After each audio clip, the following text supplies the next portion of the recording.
किसी को अगर आपने अपने साथ जोड़ा या कोई भी आपके साथ जुड़ा तो उसको पैसे कमवा के दिए।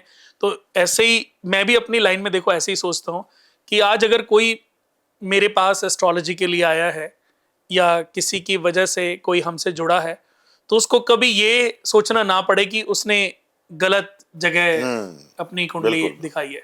बिल्कुल बिल्कुल। उसको हमसे जुड़ के अच्छा फील होना चाहिए। आपका तो है भी ऐसा, मैं तो मानता हूँ। आप कैसे मानते हो? अभी जैसे क्या है, मैंने कुछ वास्तु आपसे कराए हैं जैसे अपनी नई साइडों के, तो मेरे को काफ़ी अच्छा अंदर से फील हुआ है, पॉजिटिविटी पॉजिटिव फील। फील हुआ है। तो इतना हो जाता है, हम लोग भी बिजनेस कर रहे हैं तो पॉजिटिव नेगेटिव सब थोड़ा, कहते हैं ना, हर चीज़ इंसान के अंदर होती है तो वो आ जाती है नज़र। नहीं, मैंने देखा आप भी सकारात्मक इंसान हो, पॉजिटिव और सोचते हो। देखो, मकान हमने पहले 20 साल से पहले यहीं दिल्ली में मकान बनाते थे, तो वो सेल किए हैं। तो अब जो पार्टियां हैं वो मेरे पास खुद आके कहते थे कि, क्योंकि देखो जैसे जैसे अब कोई 2 भाई हैं 3 भाई हैं, आज एक मकान लेते हैं, कल को 2 लेते हैं, 3 लेते हैं, तो वो आते हैं मेरे पास कि भैया आपसे जो चीज़ लेता हूँ तो वो फलती है मेरे को।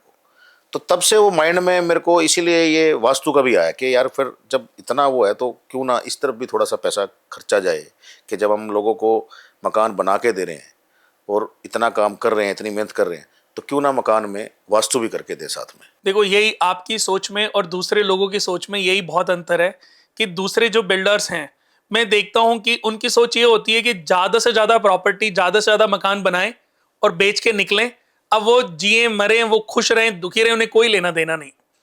लेकिन आपका ऐसा सोचना कि जो मैं घर किसी को दे रहा हूं वो खुश रहें, उसमें वो एंजॉय करें। बिल्कुल बिल्कुल। थोड़े बहुत पैसे अगर मेरी तरफ से खर्च होते हैं और वास्तु ठीक होता है या वास्तु के इक्विपमेंट जो आप अपने प्रोजेक्ट में करवाते हो, लगवाते हो, तो कहीं ना कहीं आप अपने कई जन्मों के, समझ लो, जो कहते हैं ना कि आदमी जीता किसके लिए है, दान पुण्य करता है, पुण्य अर्जित करता है, अगला जन्म सुयोग्य बना लेता है। तो कहीं ना कहीं जाने अनजाने आप अच्छी सोच की वजह से पुण्य अर्जित करते जा रहे हो। और यही सोच देखो कहीं ना कहीं कि मुझे अच्छी, मैं तो इस बात को बोलता हूं कि आप अपने से भी पहले दूसरों के लिए अच्छा सोचते हो। जब आप दूसरों के लिए अच्छा सोचोगे, अपने लिए अपने आप हो जाएगा। अपने लिए आपको वो सोचने की जरूरत नहीं जरूरत ही नहीं पड़ेगी। पड़ेगी, वो फिर वो अपने आप सोच लेगा। कर भला तो हो भला, मेरा मानना सबके तो यही भले है। में अपना भला। मेरा मानना तो यही। बहुत अच्छी बात है, बहुत अच्छा आप सोच रखते हो। तो अभी ज्यादातर आप काम गोवा में ही करते हो? हाँ, ज़्यादातर गोवा करते हैं और गुजरात, दिल्ली में भी करते हैं, पर दिल्ली में थोड़ा सा इसके अलावा कभी अब आपके मन में कुछ आता है कि मुझे ये काम करना चाहिए?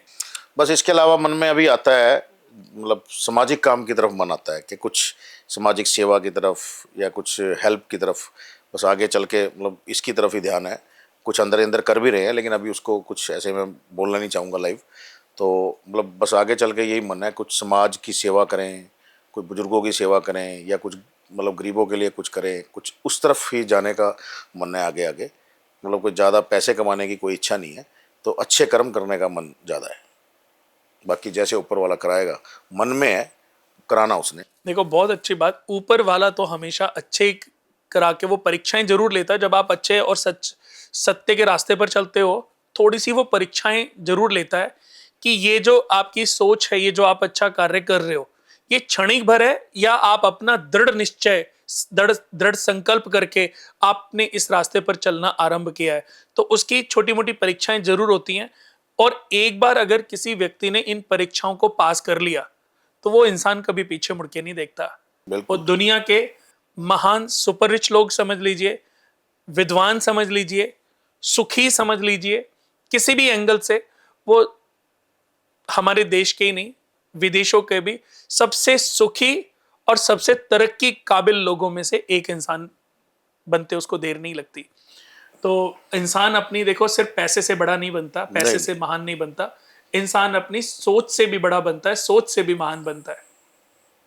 बिल्कुल ठीक। एक राजा थे सिकंदर, के बारे में एक कहावत थी एक, कि जब सिकंदर की डेथ हुई तो उसने ये बोला अपने, जो उसके सराउंडिंग लोग रहते थे, कि जब मेरा जनाजा निकालो तो मेरे हाथ कफन के बाहर रखना। तो लोगों ने पूछा कि ऐसा क्यों? तो उसने बोला कि मैं पूरी दुनिया को ये समझाना चाहता हूं कि जिस पूरी दुनिया को मैं जीतने के लिए निकला और बहुत विजय भी पाली, लेकिन मरते समय मैं कुछ साथ लेके नहीं जा रहा हूं।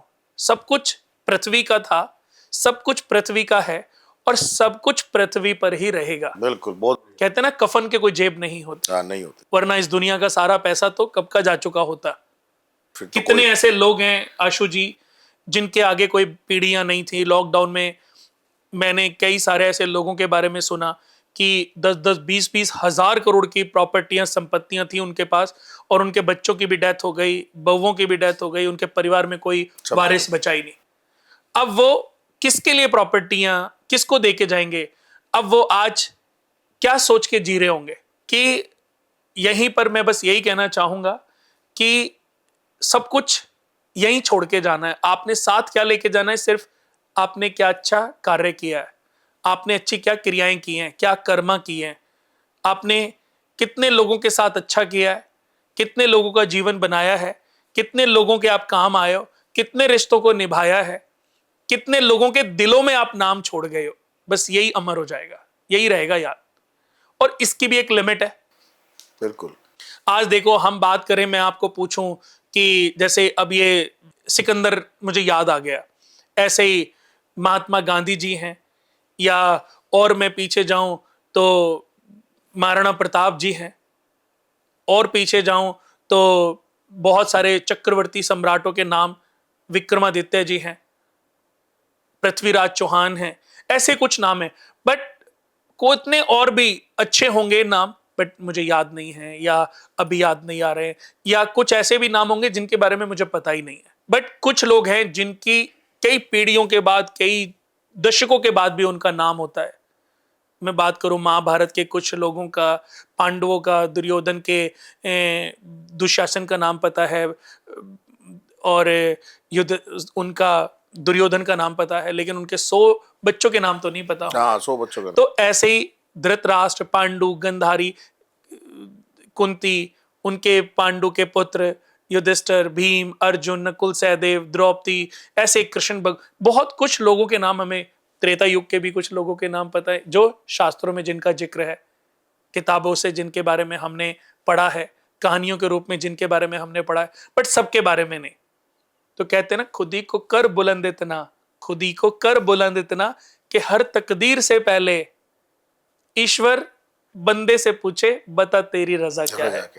तो ईश्वर का कहना यह है कि खुद को इतना महान, इतना अच्छा बनाओ कि एक दिन भगवान भी तुमसे आकर के पूछे धरती पे, बता तेरी रजा, तुझे क्या चाहिए, क्या ऐसा मैं दे दूं जो तेरे कर्म हैं वो इतने सौम्य, इतने अच्छे कर्म हैं तेरे, कि मैं तुझे क्या ऐसा दे दूं कि तेरे कर्मों की पूर्ति हो जाए।